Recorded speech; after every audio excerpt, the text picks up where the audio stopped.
That's the letter that we've heard her read a couple of times. We're going to finally get to hear it fully. It's a letter to Ishmael that she writes when she's in the internment camp.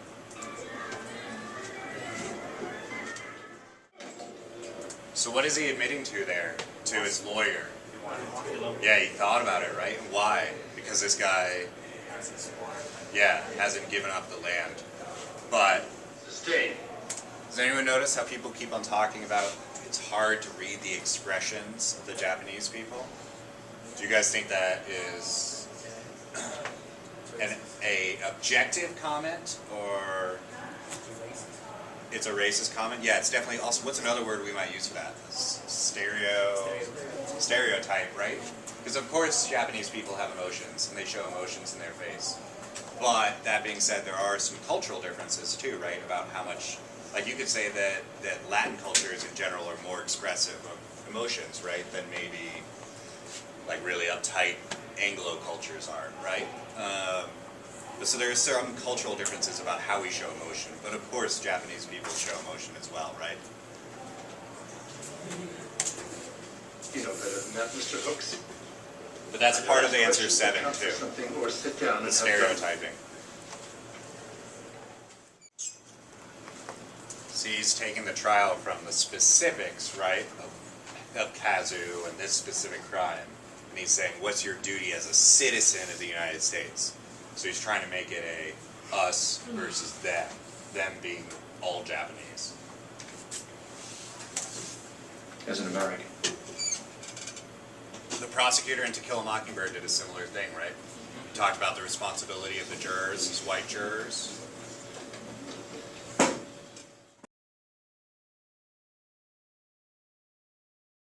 So, Ishmael finally decides to tell everyone about the evidence he found at the lighthouse, because does anyone have I mean, we just saw that section. Does anyone have an answer?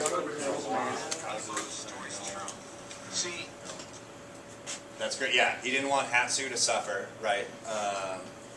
The other thing is he went back to the cedar tree, right? Which one of the questions later on is about the symbolism of the cedar tree. But it's a safe place, right, that the kids grew up together in. And it's an isolated space where they don't have to worry about they don't have to worry about the pressures of the outside world. So that's what the cedar tree represents, right? This safe place that they can be their own people. So once he goes back into there, he's able to escape from the anger that he has about losing his arm, about not getting the woman that he loved, and about his father dying and the pressure of living up to that. So back in his safe space, he's able to realize, oh wait, I care about this person and I should do the right thing. So that's the answer to number 3, is that he decides that he loves her still and wants to treat her right. And that means telling the truth about what happened to her husband. Number 4 is, what evidence do the Ishmael and the sheriffs discover on the boat? They end up discovering basically just evidence that Hatsu was there. I mean Kazu, not Hatsu. So Kazu was on the boat, but that they basically show that he did replace the battery. They find like a spool of his clothing, and then also the cup, that second coffee cup from the very beginning that was rolling on the floor. They identified that as being Kazu's. And the story checks out with the lighthouse logs that, remember, Ishmael had researched and found out somebody else had seen the boats approach each other, and there was a swell at the right time that probably would have caused Carl to fall from the top of getting down this lantern and die by accident. So basically, the evidence, so number 4, is basically just showing evidence that it was an accident. The guy died by falling off of his own boat. The evidence specifically, you could say the coffee cup, you can say the battery, you can say the spool of clothing. And then right before this scene, this last scene that we're going to show you guys, the judge is appalled at the new evidence, okay? They bring it to him and he's like, all right, well, we better do something about this. But he also is a little distrustful at first, but basically is only trusting of Ishmael because of his reputation. So basically, Ishmael takes his reputation and puts it on the line for these people to be happy that are not white like him, and in fact, you know, it's for his ex-girlfriend to be happy with her new husband. So that's like a big decision on his part to do that. Nels, who's the public defender, tells Ishmael that accidents rule every corner of the universe except the chambers of the human heart. What does this mean, and how is it important to the overall theme of the movie? This is a more difficult question. What Nels says there is that basically there is nothing but fate. Fate doesn't exist except for in matters of the heart, okay? And what he's meaning is that Ishmael was meant to fall in love with Hatsu and then get rejected by him so that in the end Ishmael would be able to save Kazu, okay?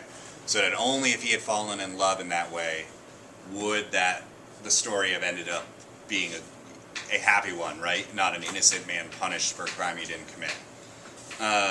So the overall theme of how that applies is that one of the themes of the movie is that we each kind of have our roles and fate in life, and that you can either fight that or you can accept it. And sometimes that means good things happening to you, and sometimes that means bad things happening to you. But the whole point is that if you don't kind of roll with the punches, have you guys ever heard that phrase before? Does anyone know what that means, roll with the punches? Yeah, just take it. That's another way to do it, exactly. Whether it's good or bad, you just make the most of it. That's an overall theme of this movie. So does that make sense? Number 6, you guys just want to write,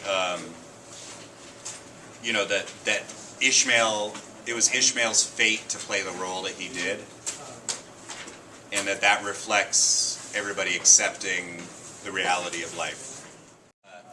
So what we want you guys to do is, you can go ahead and write your names at the top. This is going to be a group project, this page. So this Venn diagram and the multiple choice on the back side. Yep. Group. Well, you don't have to work together. I don't care. You can work on your own. It's easier for you, though, I would figure.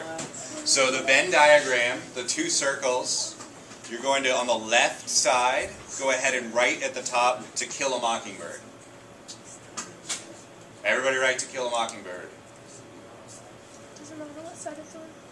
What? It's okay, yeah. And then on the right side, go ahead and write Snow Falling on Cedars. Snow Falling on Cedars. The name of this movie we just watched. So what we want you guys to do is just go ahead and fill in as much as you can.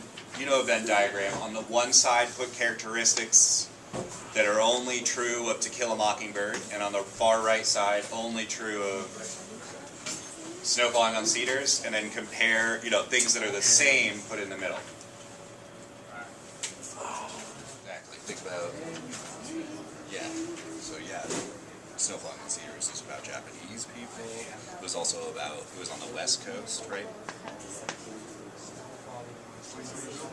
To Kill a Mockingbird was about the South, and about, yeah, black versus white. Caucasian versus